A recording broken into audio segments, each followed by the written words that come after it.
Et le cheikh, il va citer plusieurs exemples de l'histoire qui nous montrent comment est-ce que les salafs se sont comportés vis-à-vis de ces gouverneurs, de cette catégorie de gouverneurs.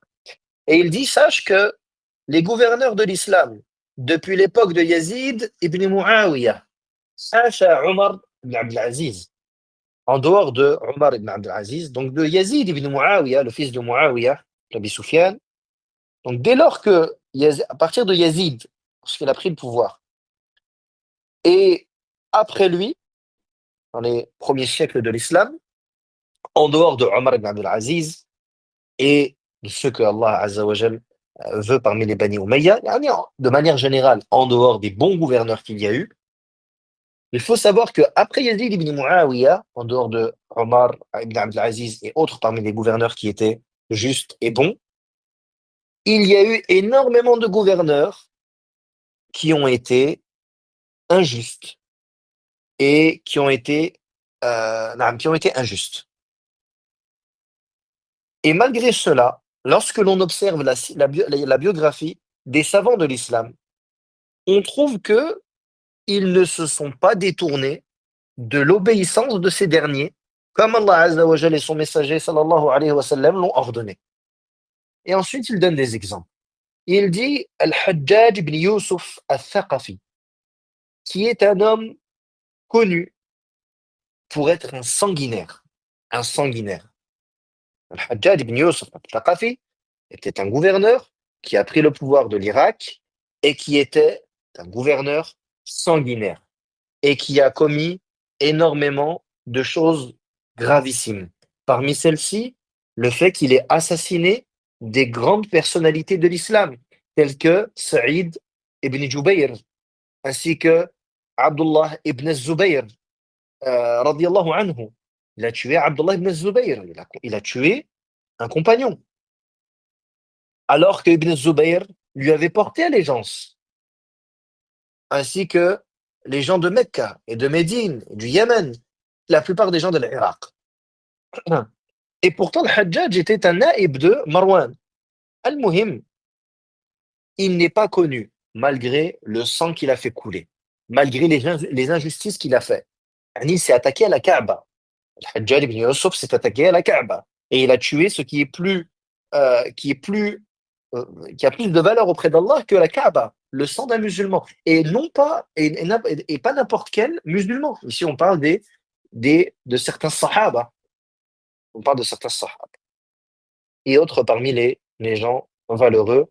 Naam. Et malgré cela, il n'est pas connu qu'un seul parmi ces derniers s'est rebellé contre lui et qu'il s'est détourné de son obéissance.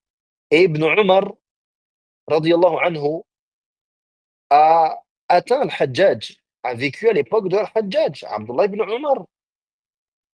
Et pourtant, malgré ce qu'il s'est passé, il ne s'est pas rebellé contre lui et il ne s'est pas empêché de lui obéir en ce qui concerne l'établissement de l'islam. Et également parmi les tabi'in, Saïd ibn al-Musayyib, Al-Hassan al-Basri, Ibn Sirin, Ibrahim al-Taymi et autres parmi ces derniers.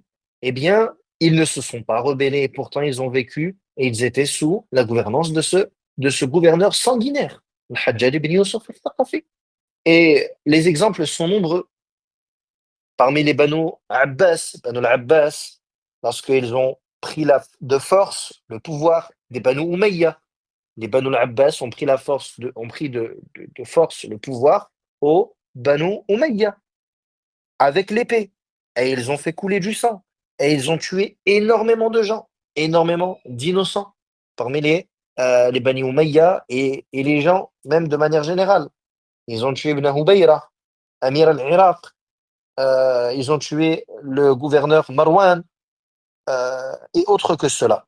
Et malgré cela, les imams tels que Al-Awza'i, Malik, Al-Zuhri, Al-Layth ibn Sa'd, Ata ibn Abi Rabah, ils, n'ont, ils ne se sont pas rebellés contre ce gouverneur. Il y a un as.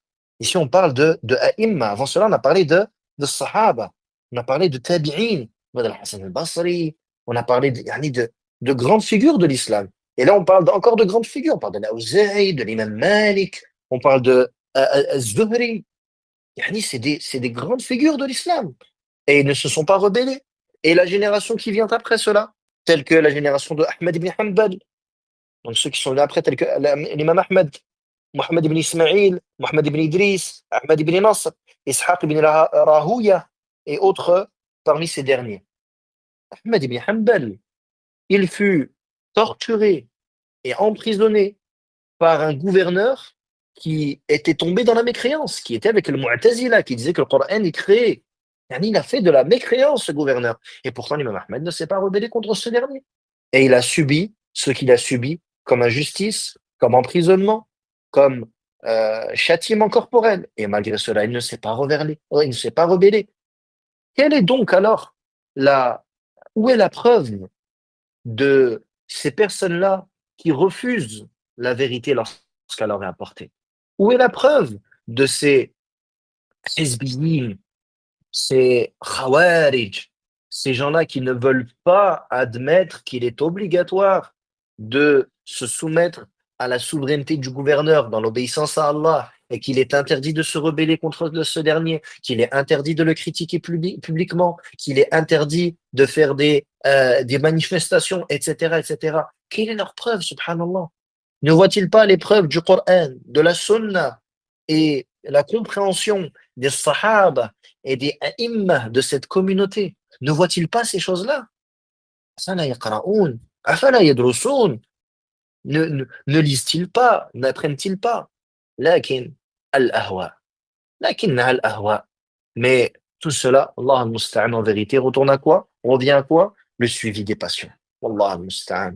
Et donc, c'est là la parole. Et il termine, le cheikh, en disant, subhanallah, et c'est très beau, il dit, فإن حاك في صدر فإن حاك في صدرك شيء فأكثر من التضرع إلى الله والتوسل بالأدعية المأثورة وكرر النظر فيما اشتمل عليه تاريخ ابن غنم من كلام شيخ الإسلام يعني محمد عبد الوهاب فقد بسط القول في هذه المسألة في رسائله واستنباطاته. Il dit, et si tu as toujours une chose dans ta poitrine concernant cela, alors multiplie la soumission à Allah, le retour vers Allah, et rapproche-toi de lui par les invocations légiférées.